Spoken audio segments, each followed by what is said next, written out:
Hello, guys and girls, boys and ladies and gentlemen, and all that good stuff, and welcome to Luffy Murdoch's review of episode 9 of The Promised Neverland.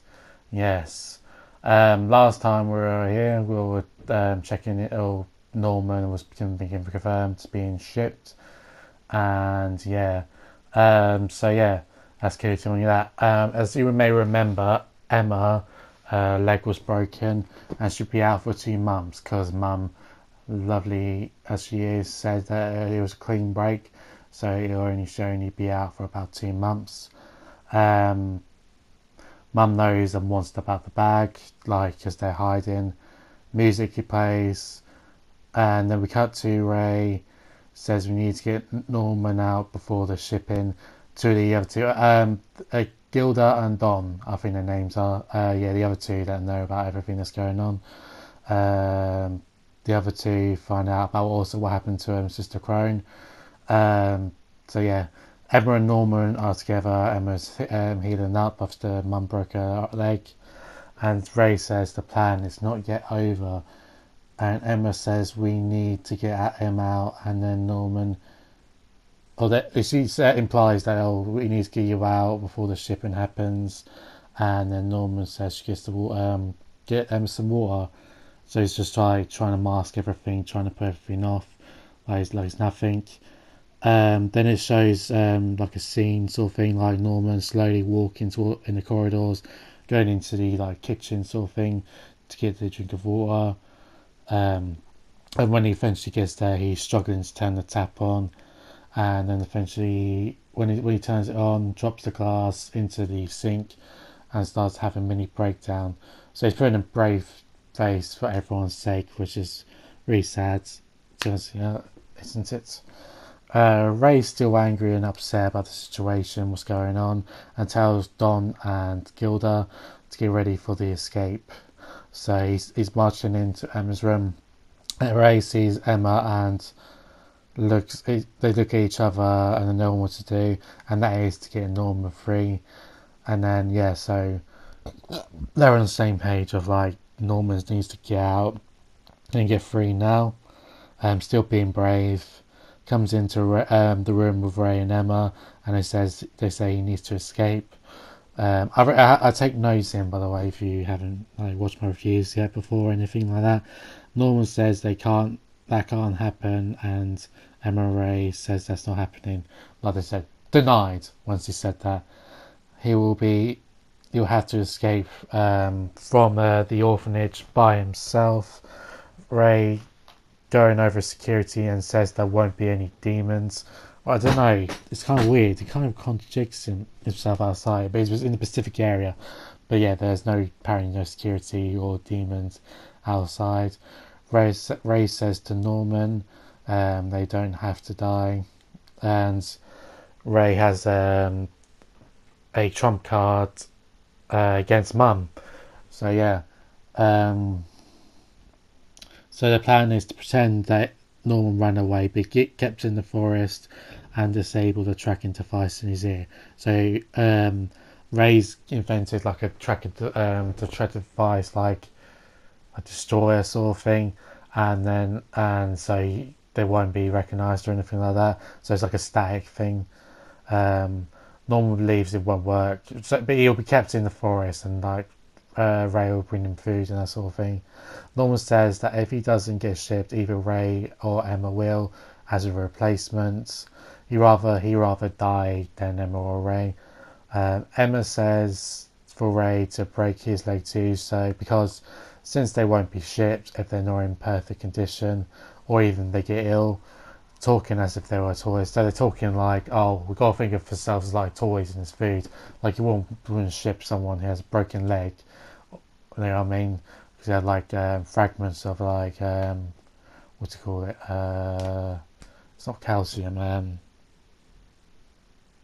Bone marrow, I think it's called. Yeah, it's stuff between your arms and stuff and bones. That lubricates your bones from you getting arthritis. But yeah, Emma says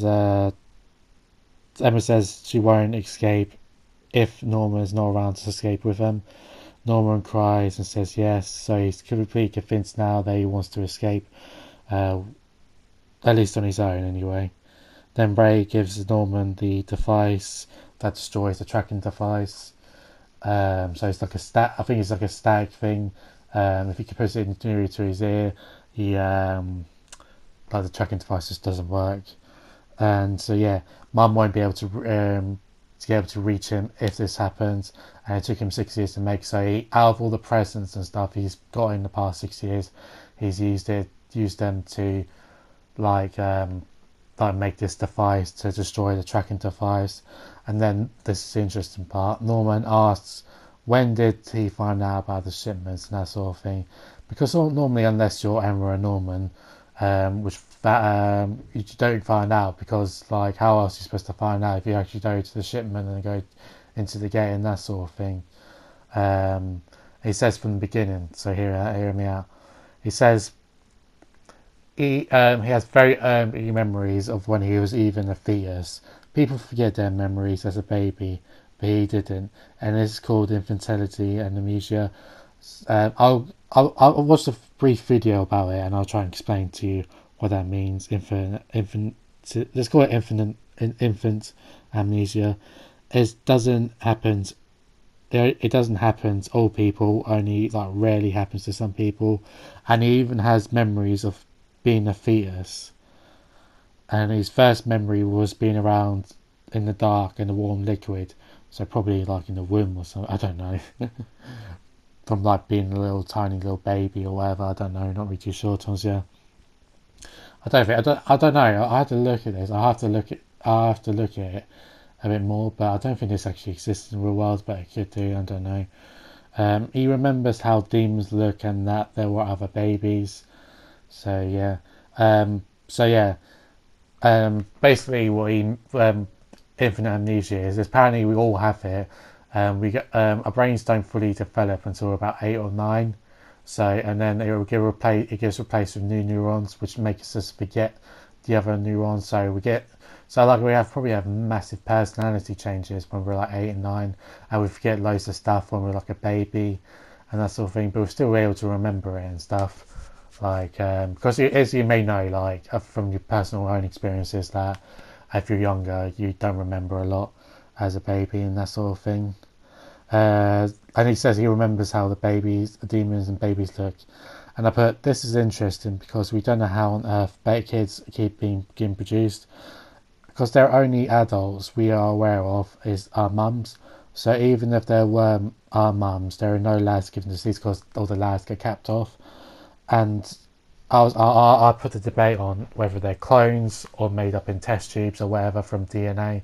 I can't remember how that exactly is made, but yeah, like in test tubes and that sort of thing. Also, the reason why I asked like if there's any like clones being made in the tubes or whatever, because there are a lot of lookalikes in the orphanage. Even in this episode, there's a scene where Mum's holding a baby, and she looks like he or she, I don't know. It looks like a mini version of Emma, and everyone else has quirky haircuts, which is quite I can't remember, like very peculiar. The reason why that is, and so yeah. And Ray explains past the gates there is headquarters and 5 uncooperative adjacent plants. I don't know what that is. There are guards outside. This is what I was like talking about earlier about the adults and male adults and stuff. I mean, I could be ignorant and it could be all female adults, but I don't know. It could be very weirdly. I don't know. So there are guards outside the gate. Apparently demons and adults. So it's a mixture of two, which is very interesting. So, and that means like depending on how long this has lasted, I think actually back in the last episode we did get Sister Cronin. I think there was like an adult or something, but that might have been before like the demons took over. Because what my understanding is, we're in the year 2045. And all the demons took over in 2015. So this is when all these plants were happening and stuff. and that's so that's just before Mum was born and that sort of thing.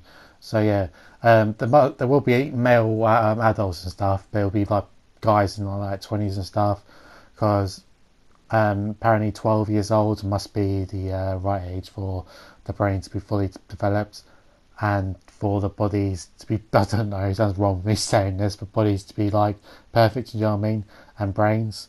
So yeah. Also, it could be, I also suggested throwing out the idea that it could be politically motivated. So, or like survivally wise, motivated. So they could be, so it could be like, oh, we'll give you these sets of people if you don't kill us, that sort of thing. We won't bother you or anything like that. So yeah, I don't know. It could be, I don't know. Give me your thoughts and comments in the comments down below. Mum, then it cuts to the scene. Mum announces that the Norman has found a family, in quotation marks, found a family.